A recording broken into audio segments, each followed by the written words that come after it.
श्री स्वामी समर्थ. हर हर महादेव.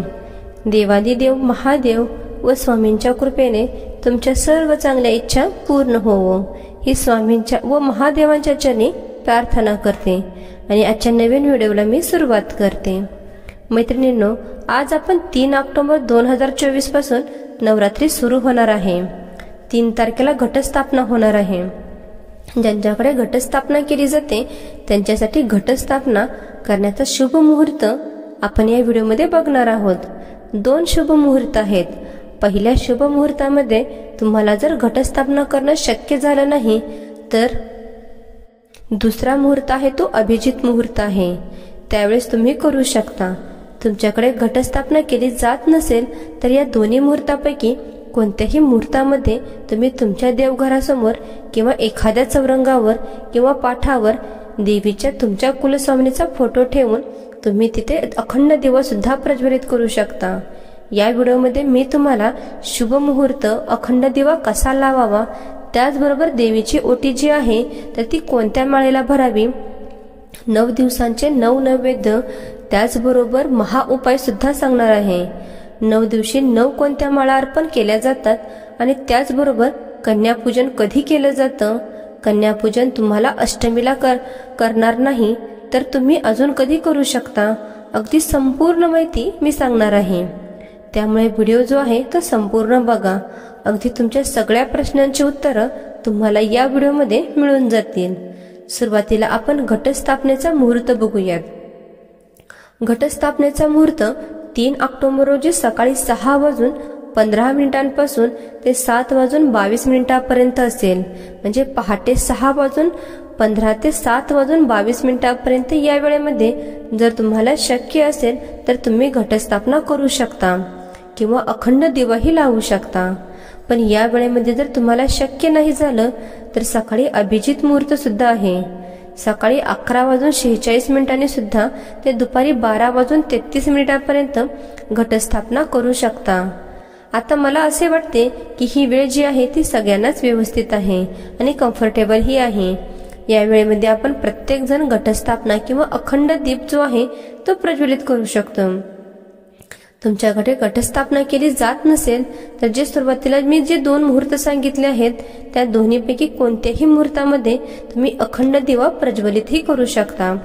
अखंड दिवा प्रज्वलित करण्यासाठी तुम्ही जिथे अखंड दिवा लावणार आहे की एखादा चौरंग किंवा पाटावर तुम्ही देवीचा फोटो ठेवून तिथे सुद्धा अखंड दिवा प्रज्वलित करू शकता किंवा देवघरासमोर सुद्धा ही करू शकता.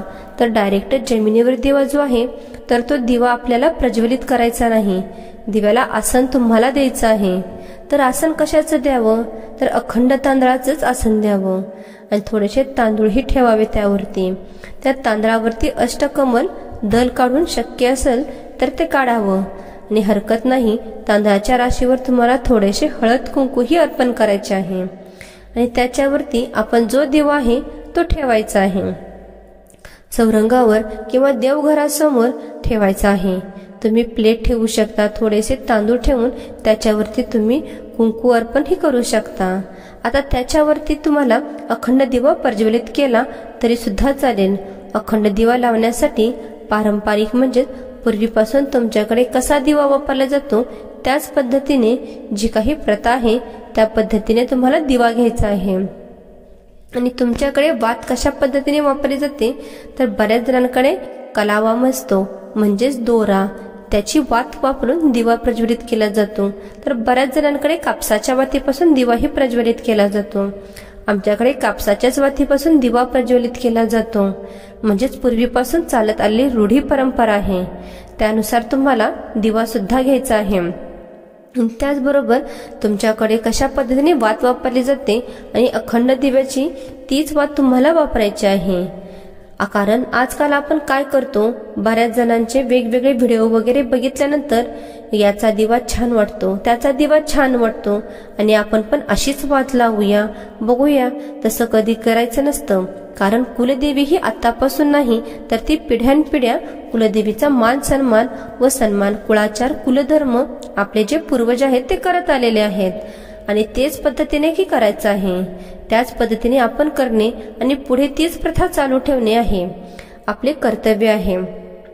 त्याच्यामुळेच तुमच्या घरातील परंपरेनुसार दिवा घ्यायचा आहे आणि त्याच्यामध्ये वात सुद्धा वापरायची आहे। सुरुवातीला दिवा लावल्यानंतर दिवा ठेवल्यानंतर दिवा स्वच्छ धुवून वगैरे कोरडा करूनच घ्यायचा आहे। दिवा प्रज्वलित केल्यानंतर दिव्याला हळद कुंकू अक्षदा अर्पण करून घ्यायचे आहेत। त्याच्यामध्ये शुद्ध तेल टाकून त्याच्यावर एक छोटासा कापसाचा तुकडा टाकून तो दिवा प्रज्वलित करून घ्यायचा आहे। असा झाला अखंड दिवा। तर मैत्रिणींनो, मी तुम्हाला यामध्ये कापसाचा तुकडा का टाकायला सांगितला, तर कापसाच्या तुकड्यामुळे तुमचा दिवा शांत राहणार नाही, तो अखंड दैवत राहील। ही खूप महत्त्वाची टीप आहे। बऱ्याच जणांना भीती वाटते की माझा दिवा शांत होईल, किंवा जे बरेच जण बघा विजत असेल किंवा असं म्हणतात की काही ठिकाणी विजणं हा शब्द वापरतही नाहीत, तर शांत हा शब्द वापरत आहेत।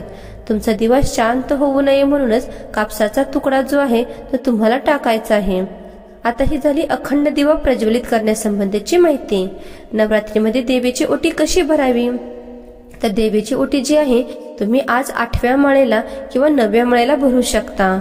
या 2 माळीला तुम्हाला जर देवीची ओटी भरणे शक्य नाही झाले तर 5व्या माळेला किंवा पंचमीला सुद्धा देवीची ओटी भरू शकता।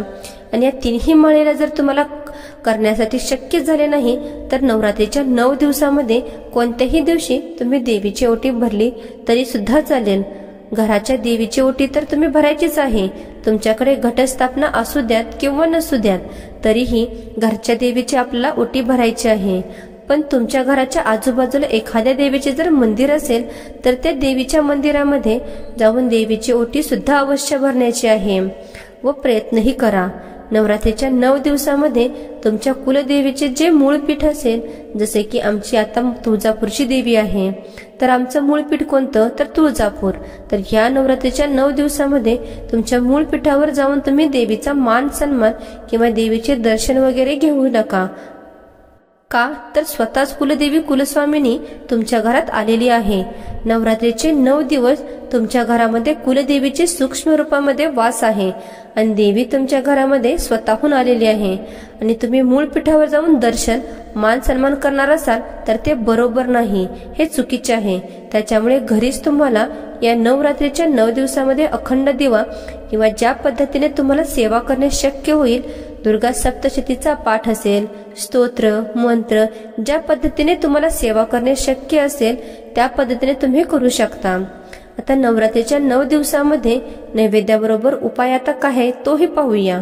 नवरात्रीच्या 9 दिवसामध्ये कोणते 9 नैवेद्य तुम्हाला अर्पण करायचे आहेत, तर 9 दिवसांची प्रत्येक माळेला कोणत्या देवीची पूजा केली जाते आणि त्याचबरोबर कोणता नैवेद्य तुम्हाला दाखवायचा आहे तोही तुम्हाला मी सांगणार आहे।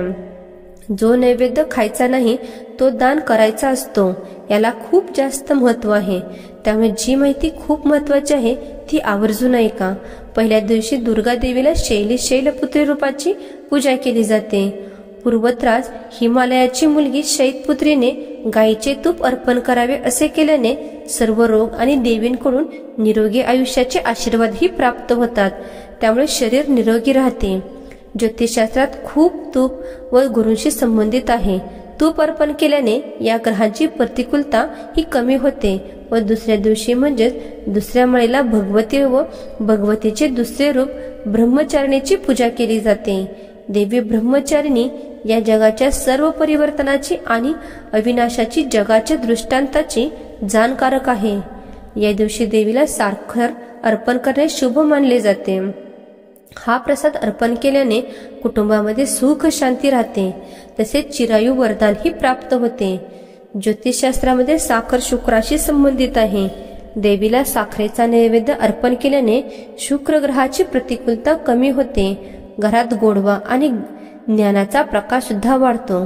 तिसऱ्या दिवशी तिसऱ्या माळेला भगवतीचे तिसरे रूप आहे ते चंद्रघाटांची पूजा केली जाते। त्यांच्या डोक्यावर तासांच्या घंटांच्या आकाराचा चंद्रकोर आहे। या दिवशी देवीला दूध आणि दुधापासून बनवलेले वस्तू अर्पण कराव्यात। तसेच अर्पण केल्यानंतर ते दान म्हणून ही द्यावे, म्हणजेच पहिले जे नैवेद्य जे आहे घरामध्ये आपल्याला खायचे आहेत व त्या तिसऱ्या दिवशीच्या माळेचा जो नैवेद्य आहे तो दान करायचा आहे। असे केल्याने मानसिक शांती तसेच परमानंदही प्राप्त होतो। ज्योतिषशास्त्रात दुधाचा संबंध चंद्राशी आहे। देवीला दूध अर्पण केल्याने चंद्राची शक्ती वाढते, मानसिक त्रास कमी होतो आणि जीवनातील आपली प्रगतीही होते. नवरात्रीच्या चौथ्या दिवशी म्हणजे चौथ्या माळेला दुर्गा देवीचे चौथे रूप असलेले कुष्मांडा देवीची पूजा केली जाते. या दिवशी देवीला मालपुलावाचा नैवेद्य अर्पण केला जातो. मालपुलावा कसा करायचा हा व्हिडिओमध्ये जे आहे ते तुम्हाला रेसिपीचं यूट्यूबवरतीही मिळून जाईल. त्या पद्धतीने तुम्ही बनवूही शकता. तसेच हा नैवेद्य मंदिरात किंवा गरीब तसेच गरजू लोकांना दान करावा. असे केल्याने देवी बुद्धीचे वरदान देते, निर्णय घेण्याची क्षमता सुद्धा वाढते. मालपुलामध्ये अनेक घटक असतात.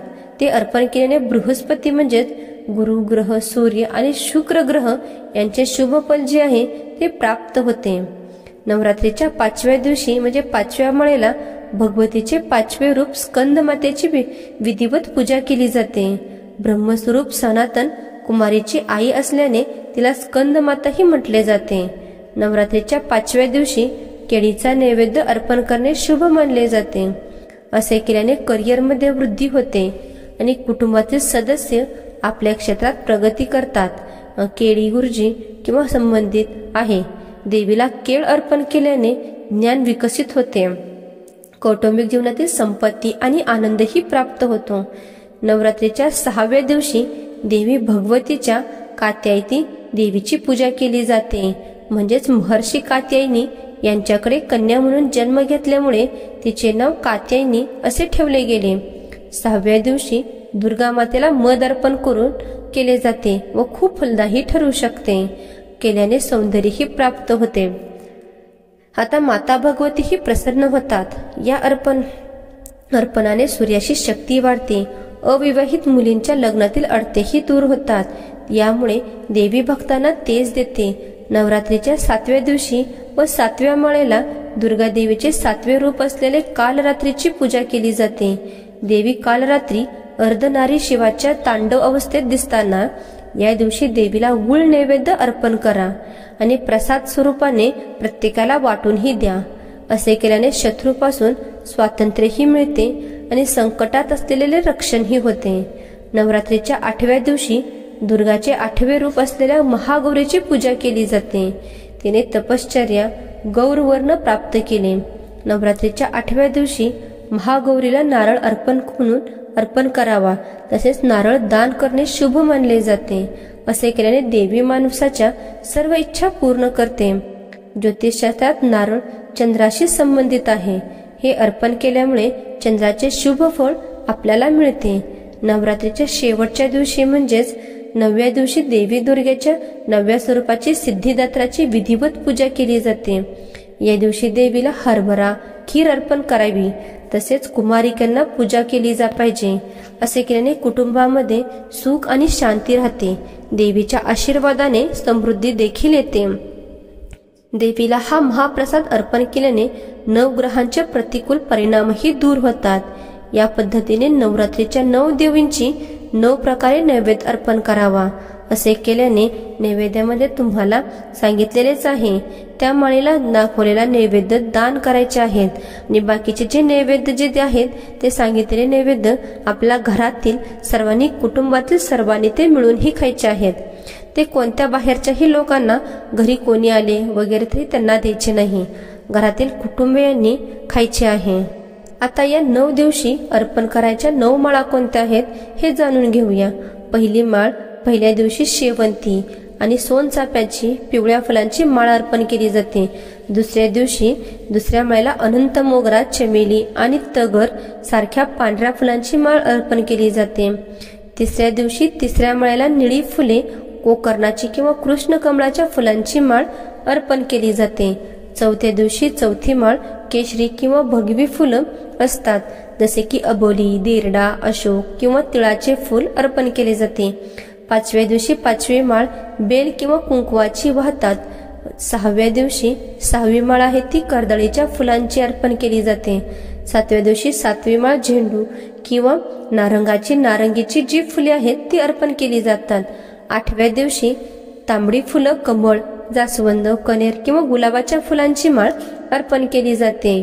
9व्या दिवशी 9व्या माळेला कुंकुमार्चन केले जाते. तर या पद्धतीने 9 दिवशी 9 माळा तुमच्याकडे घटस्थापनाही केली जात असेल तर अशा पद्धतीने केली जाते। व कन्यापूजन जे आहे ते अष्टमीला किंवा नवमीला केलं जातं।